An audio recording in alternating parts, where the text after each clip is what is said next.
सभी को जय हिंद दोस्तों। आप सभी का हार्दिक स्वागत है जय हिंद रिएक्शंस पे। आशा करता हूँ कि आप सभी लोग बहुत अच्छे होंगे। तो आज हम आपके एक लेटेस्ट और एक इंटरेस्टिंग वीडियो लेकर आए जिसमें आप देखेंगे पाकिस्तान के मशहूर पत्रकार आरजू काजमी और भारतीय एक्सपर्ट डॉक्टर अभिषेक मिश्रा के बीच में एक जबरदस्त डिबेट। तो ये वीडियो काफी इंटरेस्टिंग होगी, इसे अंत तक देखें और चैनल पर नए हैं तो चैनल को सब्सक्राइब कर दें ताकि हम आपके लेटेस्ट इंपॉर्टेंट और नॉलेजेबल वीडियोस लाते रहें। तो चलिए पहले ये वीडियो देखते हैं और अंत में इसके बारे में बात करेंगे। जय हिंद, जय भारत। पाकिस्तान हिंदुस्तान की बात तो फिर जरा अलग तरह से है और दोनों कंट्रीज जो है वो अमेरिका की सुनते हैं काफी हद तक। चले आप कह सकते हैं आप कम सुनते हैं, हम ज्यादा सुनते हैं, लेकिन फारा सुनते हैं। लेकिन रशिया की कहानी कुछ और है। रशिया के साथ अगर डोनाल्ड ट्रंप साहब रशियन प्रेसिडेंट से बात कर रहे हैं, एक डेढ़ घंटा अगर बात कर रहे हैं, वैसे अगर उनकी जगह मैं होती तो मुझे अक्सर 1.5 घंटे बात करने के बाद जब फोन बंद कर देती तो याद आता है हो जिस काम के लिए फोन किया था वो तो बोला ही नहीं। तो वो सारी बात मेरे ख्याल है कि शायद इन लोगों में नहीं होती होगी। लेकिन आपको लग रहा है कि अमेरिका का झुकाव जो है वो इस वक्त रशिया की तरफ है और लोग यही सोच रहे हैं। जो मुझसे आज एक दो लोगों ने पूछा पाकिस्तान में, वो कहते हैं आपको क्या लग रहा है कि जी यूक्रेन का क्या बनेगा और उनको क्या किया जाएगा। तो लोगों को उस वक्त वो एक कमजोर साइड पे दिखाई दे रहे हैं। नहीं, मैं आपका प्रश्न का जो जीस्ट समझ पाया, आप ये पूछ रही हैं कि क्या अमेरिका रशिया के साइड चला गया, ये आपका क्वेश्चन है आरजू जी? मैं यही कहना चाह रही थी, आज मेरे अंदर जो है ना वो हरिमोहन जी की जो है ना आत्मा घुस गई है, तो मैं काफी लंबे लंबे सवाल कर रही हूँ। उसके बाद जो मेरा गेस्ट है उसको कुछ समझ नहीं आ रहा मैं क्या पूछना चाह रही हूँ, तो मुझे असल में मैं हरिमोहन जी को बड़ा मिस कर रही हूँ। तो मैंने सोचा उनके स्टाइल में क्वेश्चन करूँ, क्योंकि जब वो भी क्वेश्चन करते हैं तो मुझे भी कुछ समझ नहीं आती कि पूछना क्या चाहते हैं। तो मेरा भी आज वही हाल है जी, बिल्कुल यही कह रहे हैं। तो देखिए, पहली बात, मैं हरी जी का बहुत रिस्पेक्ट करता हूँ, बड़े अच्छे इंसान हैं और इज अ लवली मैन। तो देखिए, मैं ये बात आपको मैं कहना चाह रहा था कि जो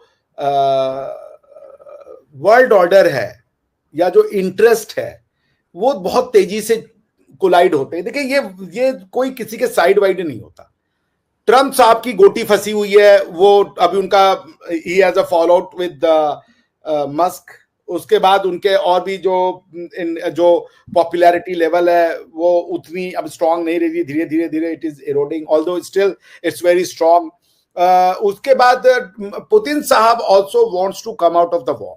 वो उसको एस्केलेट तो नहीं करना चाह रहे। अगर वो बातचीत कर रहे हैं ट्रम्प साहब से, अगर वो बातचीत कर रहे हैं किसी और से, तो इसका मतलब है कि इसको एस्केलेट करना तो दोनों पार्टी नहीं चाह रही है, उसको यूक्रेन एस्केलेट करना है।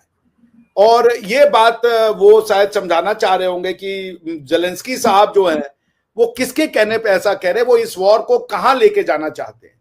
क्या जेलेंस्की साहब ये कन्विंस्ड है कि वो अपने बलबूते पे फाइनेंशियल और वेपनरी और आर्म्स एंड एम्यूनेशन और ट्रेनिंग और जो लोग हैं वो यूक्रेन के बूते पे वो लड़ाई लड़ लेंगे? अगर वो इतना कॉन्फिडेंट है सो भाई मेरा तो हैट्स ऑफ है। तो वो यही बातचीत हुई होगी कि ट्रम्प, अब ये तो मुझे नहीं क्लियर हुआ कि ट्रम्प साहब ने फोन किया था या पुतिन साहब ने फोन किया था, क्योंकि रशिया के ऊपर अटैक तो बहुत लीथल हुआ। बट पॉइंट ये कि कम्युनिकेशन गैप नहीं रखना चाह रहे हैं। ट्रम्प साहब शायद ये कहना चाह रहे होंगे कि देखिए, हमने इसमें कोई रोल नहीं प्ले किया, ये जो किया है जेलेंस्की साहब ने रशिया के अंदर जाकर के 3-4 जगह मुर्मांस्क और जगह पे जाकर के अटैक किया है, हमने नहीं किया है। तो फिर इसको उसी नजर से देखा ना आना चाहिए। फिर यही क्वेश्चन होगा कि हाउ टू रिस्ट्रिक्ट जेलेंस्की को, कैसे कंट्रोल में लाया जाए।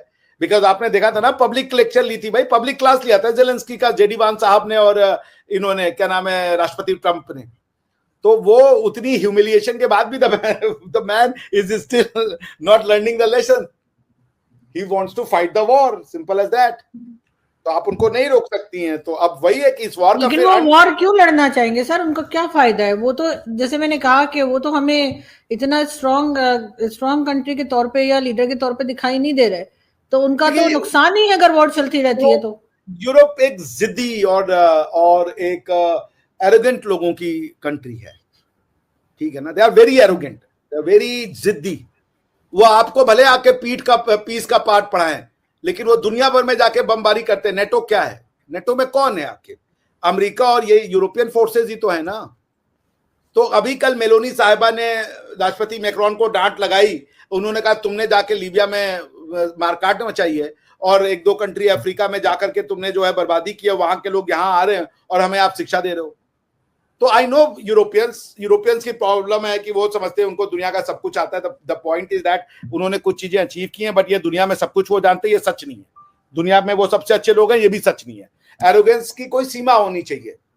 ठीक है ना. आपने ये जरा सा, आपको 1950 के बाद से या 1940-45 में से ये आपने इंडस्ट्रियल रिवोल्यूशन करके 4-5 अच्छे घर क्या बना लिए, सड़कें क्या बना ली, और पानी पीने की सुविधा क्या बात कर ली. आप तो दुनिया को लगे वो समझाने, हमने तो ये सड़कें बनाना, ये शहर बनाना और ये रोड बनाना हमने आज से 10,000 साल पहले ही करके दिखा दिया था. हड़प्पा, मोहनजोदाड़ो, राखी कड़ी और ये सब में. तो हमें ये सब ना बताए. हम कॉलोनाइजेशन का शिकार हुए और उसको हम धीरे धीरे वी आर रिकवरिंग. मगर ये है कि जी आप ये मानना कि वो बेस्ट है, मैं इसको नहीं मानता, इसलिए वो नहीं समझेंगे इस चीज को. भाई उन्होंने, भाई आज बताइए, विश्व में सबसे ज्यादा लड़ाई पिछले 100 साल में किसने लड़ी है? अरबियों के लिए, अरबों और तुर्कों के अलावा, जिन्होंने रिलीजन के नाम पे, इस्लाम के नाम पे लड़ी. उसके बाद अगर कोई आता है तो वो यूरोप ही आता है. भाई दुनिया की उन्होंने मार करके अपने आप को मारा. वर्ल्ड वॉर 1 में 1916 में वर्ल्ड वॉर 1 हुआ, 1919 में खत्म हुआ, फिर 1935 में शुरू हो गया. मुश्किल से जिसे कह लिए 16 साल के अंदर में सेकेंड वॉर उन्होंने लड़ना पड़ गया. आज फिर यूरोप 1945 के बाद से 4 यूरोप 2 या 3 लड़ाई तो मुझे याद है. युगोस्लाविया में लड़ाई हो चुकी है, उसके बाद यूक्रेन कॉन्फ्लिक्ट आपने देख लिया. ठीक है ना. वेस्ट यूरोप थोड़ा बहुत पीसफुल रहा है अभी, कि इनके अभी ऐसे कोई फ्लैग्रेशंस ऑफ वॉयलेशन नहीं हो रहे हैं. मैं फिर कह रहा हूं आपसे कि देखिए, ये जो वेस्टर्न माइंडसेट है ये बहुत जिद्दी है. मैं रहा हूं, मैं जर्मनी, मैं यूरोप में रहा हूं, मैं स्विट्जरलैंड में रहा हूं. आप उनके एरोगेंस को नहीं जानते. आप उनकी बात नहीं बोलेंगे ना, आपको वो डिसमिस कर देंगे, फेल कर देंगे. मुझे उन्होंने किया था. मेरी बार एक मेरे प्रोफेसर से विचारों के आदान प्रदान में लड़ाई हो गई, उसने मुझे फेल कर दिया उस सब्जेक्ट में. सर आपने पढ़ा नहीं होगा, आप उसका नाम लगा रहे हैं टीचर का. नहीं, मैं जो बोल रहा हूं मैं जानता हूं मैं क्या बोल रहा हूं. बिकॉज की जो सर वो ये चाहते हैं कि टीचर को अगर पसंद नहीं तो वो फेल कर देगा. ये तो हमारे का तरीका है. यार तो आप क्या है ना, ये है, मैं वो बता रहा हूं. उन्होंने मुझे उसलिए फेल किया कि मैं उनके हिसाब से नहीं चल रहा था. मैं आपको बताता हूं ना, माइंडसेट है. दे फील सुपीरियर कि बस स्विट्जरलैंड में ही ज्ञान है, बस नॉर्वे में ही ज्ञान है, बस जी जर्मनी में ज्ञान है और कहीं ज्ञान नहीं है. अच्छे लोग भी हैं, they are good European people, I know them and I respect them a lot. बहुत अच्छे यूरोप है. और वेस्ट का मैं वेस्ट का वो भी एक्सपेक्ट करता हूं. सारे कुछ मेरे I did not have a very very good experience with the West, but जो उनका कंट्रीब्यूशन है उसको हमें एक्नॉलेज करना चाहिए. बट ये कि आप कहिए कि जी उनको बात समझ में है, ज़ेलेंस्की एक जिद्दी आदमी है जैसे वेस्ट में. आप देखिए अमेरिका और रशिया की एक मिनट अर्जुन जी, बस लास्ट बार, क्यों इराक पे अटैक किया था बुश ने? सारी दुनिया जानती थी कि कोई वेपन ऑफ मास डिस्ट्रक्शन नहीं है. यूके भी शामिल था उसमें. बुश ने और ये दूसरे वाले जो मैं उनका नाम भूल रहा हूं, उस समय जो प्रधानमंत्री थे यूके के, मुझे उनकी फेस दिमाग में आ रहा पर नाम नहीं याद आ रहा. इन लोगों ने झूठ बोला सिर्फ इसलिए कि ये सद्दाम हुसैन को निकाल के फेंकना चाहते थे. झूठ बोल करके इराक में इतने बच्चों को मार दिया इन्होंने. तो सर वो तो इन्होंने हमेशा से यूरोप और सर यूरोप और अमेरिका ने तो हमेशा से सर एक तरह का होल्ड अपना रखा है एशिया के ऊपर और गल्फ कंट्री. तो वही है, तो वो एरोगेंट लोग. नहीं, होल्ड कोई नहीं रखा है. ना ना ना ना ना ना चाइना उनके होल्ड में, ना इंडिया उनके होल्ड में. कुछ एक कमजोर स्टेट है आप जैसे, वो उनके होल्ड में होंगे. हम और उनके और चाइना भी उनके होल्ड में नहीं है. उनकी तो डरी चाइना से, इसलिए मेरे दोस्त वो करीब आ रहे हैं. कोई उनके होल्ड में नहीं है. कहां है आप? अमेरिका आ गया था वियतनाम ने ठीक ठाक ठोक दिया. कोई होल्ड में, आप होल्ड में हैं ये मैं मानता हूं, क्योंकि आपकी मजबूरी है. सर अब घूम फिर के हमारे ही पहुंच जाए करें. मैं गल्फ कंट्रीज की बात कर रही हूँ. वियतनाम नहीं है, वियतनाम सद्दाम हुसैन और ईरान, इराक वॉर, या कह लीजिए कि सऊदी अरेबिया और जितनी गल्फ कंट्रीज हैं उसको तो उन्होंने अपने होल्ड में रखा ही हुआ है ना, कंट्रोल में है वो लोग. तो वो डेमोक्रेसी नहीं है इसलिए होल्ड में रहती है. उनको सपोर्ट चाहिए वहां पे अपनी गवर्नमेंटल पावर के लिए. आपको भी इसीलिए चाहिए. मुशर्रफ साहब को जब फोन किया था जॉर्ज बुश ने, तो उसके पीछे स्टोरी है कि जॉर्ज बुश और उसकी जो टीम थी वो लोग बैठे, उन्होंने कहा यार हम उनको 9 डिमांड्स बताएंगे या 7 या 9 डिमांड्स बताएंगे. उनकी एक्सपेक्टेशन ये थी कि पाकिस्तान मिनिमम 4 तो मानेगा या 3 तो मान ही लेगा. उन्होंने कहा हाँ जी मुशर्रफ साहब मैं बुश बोल रहा हूँ. उन्होंने कहा क्या है सर? उन्होंने कहा वॉर ऑन टेरर में हमारे साथ हो. उन्होंने कहा जी बताइए क्या करना है? उन्होंने कहा ये 9 डिमांड है. उन्होंने कहा सारी पूरी. सारी एक्सेप्टेड। वो कह रहा, वो हैरान हो गया, उन्होंने कहा ये क्या हो गया। तो पॉइंट ये है कि आप जब, जैसे मोदी जी हैं, मोदी जी क्यों लड़ गए वेस्ट से, अमेरिका से, और अमेरिका को आपको क्या लगता है, ये बुरा नहीं लगता जब हमने S-400 ले लिए, हम रशिया के साथ खड़े हो गए, उनका ऑयल खरीदा हो, तो उनको क्या लगता है, आपको बुरा नहीं लगा होगा? प्रधानमंत्री मोदी को वो ऐसे ही छोड़ देंगे? प्रधानमंत्री जी ने वेस्ट से लोहा लिया, आपको वो दिख रहा है। अब कनाडा के भी उसमें नहीं गए प्रधानमंत्री जी, भले ये कॉमीज जो है जो भी उसको कह के प्रोपोगेंडा करे, लेकिन वो नहीं गए, क्योंकि कनाडा के साथ हमारे संबंध अच्छे नहीं थे जब तक वो एंटी इंडियन फोर्सेस को कंट्रोल नहीं करेंगे। तो बॉटम लाइन ये है कि आप ये जान लीजिए कि जो कंट्रियां डेमोक्रेसी में आती हैं, जो लोगों के वोट से आती हैं, उनको डर नहीं होता। उनको ये पता होता है कि कल को हम हार भी सकते हैं।